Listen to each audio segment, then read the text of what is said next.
Bismillahirrahmanirrahim. Assalamualaikum warahmatullahi wabarakatuh. Alhamdulillahirrabbilalamin. Wassalatu wassalamu ala nabiyil karim wa ala alihi washabihi ajma'in, amma ba'du.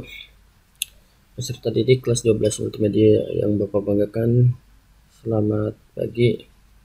Bapak mendoakan kalian semoga dalam keadaan sehat walafiat dan masih memiliki semangat.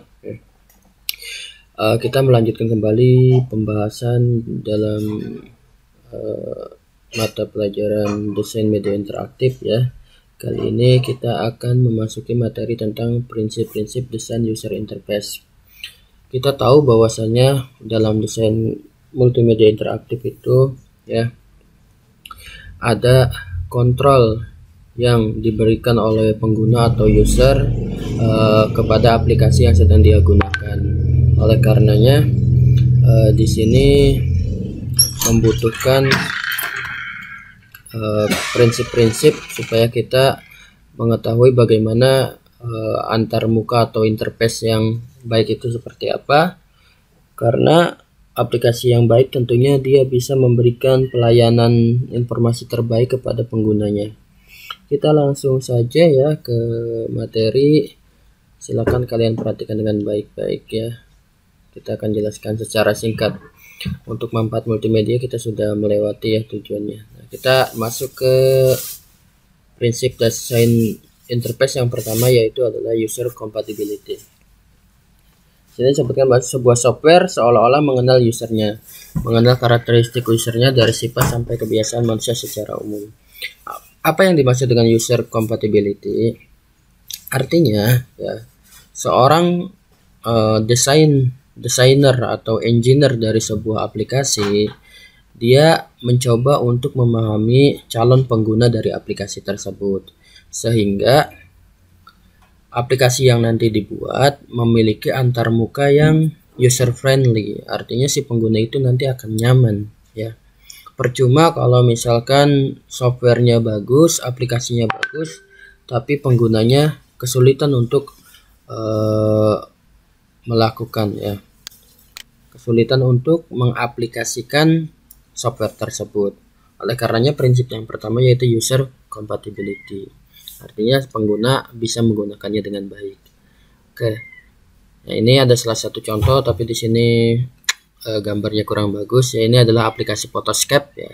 Dimana di sini tersedia menu-menu ya, menu-menu yang memudahkan bagi si pengguna untuk mengoperasikan software ini. Nah, ini namanya prinsip user compatibility. Kemudian yang berikutnya yaitu product compatibility. Di sini disebutkan sebuah aplikasi yang bertopengkan antarmuka harus sesuai dengan sistem aslinya. Seringkali sebuah aplikasi menghasilkan hasil yang berbeda dengan sistem manual atau sistem yang ada. Artinya produk atau software yang dibuat ini harus memiliki kredibilitas di dalam hasil produk yang dia buat ya. Hasil informasi yang disajikan itu harus mempunyai validitas dan reliabilitas ya, keabsahan yang tinggi. Nah, jadi softwarenya juga harus berkualitas ya. Ini ada contoh ya, contoh sebuah user interface. Artinya di sini menu-menu yang disajikan menghasilkan data yang sah. Itu product compatibility. Selanjutnya task compatibility. Jadi sebisa mungkin user tidak dihadapkan dengan kondisi memilih dan berpikir, tapi user dihadapkan dengan pilihan yang mudah, dan proses berpikir dari tugas-tugas user dipindahkan ke dalam aplikasi melalui antarmuka. Ya, salah satu tujuan dari menggunakan aplikasi itu kan untuk mempermudah pekerjaan. Jadi jangan sampai dengan adanya aplikasi manusia terus dibebankan dengan pemikiran yang secara manual. Ya, jadi kalau sudah ada aplikasi ya kita tinggal memilih pilihan atau informasi yang kita inginkan dengan mudah. Oke, itu ya. Kemudian workflow compatibility ya. Artinya dalam sebuah aplikasi software engineer harus memikirkan bagaimana rangkaian pekerjaan yang ada pada sebuah sistem. Jangan sampai user mengalami kesulitan dalam menyelesaikan pekerjaannya karena user mengalami kebingungan ketika urutan pekerjaan yang ada pada sistem manual tidak ditemukan pada software yang dihadapinya. Ya, berkaitan dengan workflow, ya ini diagram kerja. Artinya tahapan-tahapan dalam suatu pekerjaan itu harus ada di dalam sebuah aplikasi, ya, secara sistematis berurutan sesuai dengan langkah pengerjaannya. Itu yang disebut dengan workflow compatibility. Ya, kita lanjut. Ya, ini contoh ya. Contoh di sini sebetulnya sebuah diagram tentang aplikasi printer ya. Di sini merupakan bagian dari untuk maintenance ya, atau kotak dialog ketika kita mau ngeprint ya. Kotak dialog ketika kita mau ngeprint ya. Jadi di sini ada sebuah urutan ya, mulai dari ini kurang jelas gambarnya ya. Yang jelas setiap tahapannya itu berurutan, mulai dari tagnya mau berapa, kopinya mau berapa, ya printernya mau yang mana, yang di print mau bagian mana, nah baru terakhir ada print. Ini merupakan sebuah istilahnya workflow ya, berurutan. Kita lanjut. Kemudian konsistensi. Software engineer harus memperhatikan hal-hal yang bersifat konsisten pada saat merancang aplikasi khususnya antarmuka. Contoh penerapan warna, struktur menu, font, format desain yang seragam pada antarmuka di berbagai bagian sehingga user tidak mengalami kesulitan pada saat berpindah posisi pekerjaan atau berpindah lokasi dalam menyelesaikan pekerjaan. Ya. Yang dimaksud dengan konsistensi ini adalah kedisiplinan tempat, ya, kedisiplinan warna, ya. Kenapa? Karena itu nanti akan memudahkan bagi si pengguna. Ya, ketika kita sudah memahami suatu aplikasi, kita akan paham, oh letak menu ini ada di sini, menu ini ada di sini. Ketika contoh misalkan semua software yang dikeluarkan oleh Adobe ya, itu memiliki konsistensi ya, konsistensi dari nama menu-menunya itu hampir-hampir sama. Jadi ketika kita memahami satu aplikasi, kita juga akan memahami aplikasi yang lain yang berasal dari vendor yang sama. Itu yang disebut dengan konsistensi. Kemudian familiarity ya. Ini simple ya, artinya bahwasanya memberikan tampilan yang familiar. Jadi si user itu udah nggak aneh lagi ketika melihat user interface ya. Ketika terlihat antar mukanya, user sudah paham itu. Ya. Ini Papa tidak bisa menjelaskan karena gambarnya buram. Kemudian simplicity ya. Kesederhanaan ya, perlu diperhatikan pada saat membangun antarmuka. Ya, kita bayangkan kalau misalkan aplikasi ketika baru dibuka saja sudah ruwet tampilannya. Ya, boro-boro mau mengerjakan. Oleh karenanya ada prinsip yang harus dipenuhi, yaitu prinsip simplicity atau kesederhanaan. Kemudian direct manipulation. Jadi user berharap aplikasi yang dihadapinya mempunyai media atau tools yang dapat digunakan untuk melakukan perubahan pada antarmuka tersebut. Nah, biasanya di dalam aplikasi ada yang namanya preference. Ya, preference itu kita bisa memilih tampilan antarmuka yang kita inginkan. Ya, biasanya itu seperti itu. Kemudian ada control, kata kontrol ya. Ya, tentu saja karena kita bicara tentang media interaktif ya. Tentunya prinsip kontrolnya harus ditekankan, ya ini berkenaan dengan sifat user yang mempunyai tingkat konsentrasi yang berubah-ubah. Hal itu akan sangat mengganggu proses berjalan sistem. Oleh karena itu, software engineer haruslah merancang suatu kondisi yang mampu mengatasi dan menanggulangi hal-hal tersebut. Jadi selalu ada menu-menu yang bisa mempermudah bagi pengguna untuk melakukan kontrol. Tuh, ya. Ya, di sini ada sebuah notifikasi bahwa USB device not recognized. Artinya port USB yang dipasangkan itu tidak dikenali.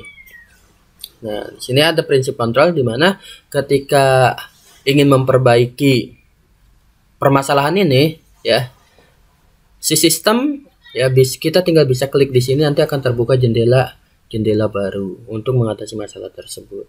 Itu yang disebut dengan prinsip kontrol. Selanjutnya, what you see is what you get. Ya, apa yang kamu dapat adalah berasal dari apa yang kamu lihat. Ini patut dipertimbangkan bahwasanya tentu seorang desainer aplikasi harus memperhatikan tampilan seperti itu. Kemudian flexibility. Ya, software engineer dapat membuat berbagai solusi penyelesaian untuk suatu masalah. Sebagai contoh adanya menu hotkey atau model dialog yang lainnya. Tahu hotkey?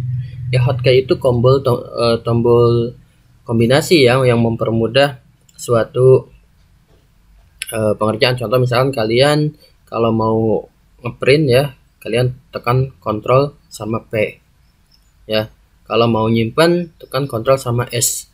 Dan di setiap aplikasi ya, mau dari Corel, mau dari Adobe, mau dari Word, hotkey tersebut tidak jauh berbeda ya, atau bahkan sama semuanya sama. Nah, ini ada hotkey ya. Contoh ketika kita tidak pakai mouse ya, kita mau secara cepat mengakses menu-menu ya. Maka di sini kita tekan Alt ya, kemudian akan muncul ya. Ketika kita tekan H itu akan ke menu home ya. Ketika tekan N akan menu ke insert. Ketika tekan P1 ya, kita akan masuk ke menu page layout. Ini disebut dengan hotkey ya. Tentunya untuk memunculkan icon-icon ini ya, kalian harus menekan tombol Alt terlebih dahulu. Kemudian responsiveness. Ya, setelah memberikan input atau masukan data ke aplikasi sistem melalui antarmuka, sebaiknya sistem langsung memberi tanggapan. Ya, artinya apa yang kita berikan atau kita inputkan ke dalam aplikasi ini harus ditanggapi ya. Jadi aplikasi itu harus responsif, tidak kaku ya. Seperti itu maksudnya. Kemudian invisible technology. Jadi aplikasi yang dibuat hendaknya mempunyai kelebihan yang tersembunyi. Ya, tentunya setiap aplikasi yang dibuat ada kelebihan dan kekurangannya ya. Cuman yang bagus itu setiap aplikasi harus memiliki kelebihan yang tersembunyi. Tuh, yang nilai plus yang lebih. Kemudian robustness ya, interaksi manusia dan komputer ya. Yang baik dapat berupa prase-prase menu atau error handling yang sopan. Ya, artinya aplikasi memberikan jalan keluar ketika terjadi kesalahan. Contoh misalnya kita salah pencet atau macamnya, maka itu akan disediakan upaya untuk menyelesaikan masalah tersebut. Contoh seperti ini ya. Di sini ada terjadi error. Nah, di sini ada pertanyaan, apakah kita cancel, apakah kita coba lagi atau kita lanjutkan. Jadi ini salah satu bentuk prinsip robustness. Kemudian protection ya, atau perlindungan. Jadi user akan betah dan tidak menemui suasana kacau ketika user salah memasukkan data atau salah eksekusi. Ya, kita memiliki tentunya data kita ingin diproteksi oleh sistem. Ya. Kemudian easy of learning and easy of use. Jadi mudah dipelajari dan juga mudah untuk digunakan ya. Aplikasi yang baik seperti itu. Kemudahan dalam mengoperasikan software hanya dengan memandangi atau belajar beberapa jam saja. Ya, kalau softwarenya sulit, ya itu perlu diperbaiki atau aplikasinya sulit. Nah, ini contoh ya. Ini adalah instalasi driver printer ya. Jadi ketika kita lihat saja ini langsung bisa menggunakan aplikasi tersebut, karena kita ada pilihan ya, ada install mudah, install serasi atau dikustomisasi atau keluar. Nah, ini jadi ada pilihan yang mudah.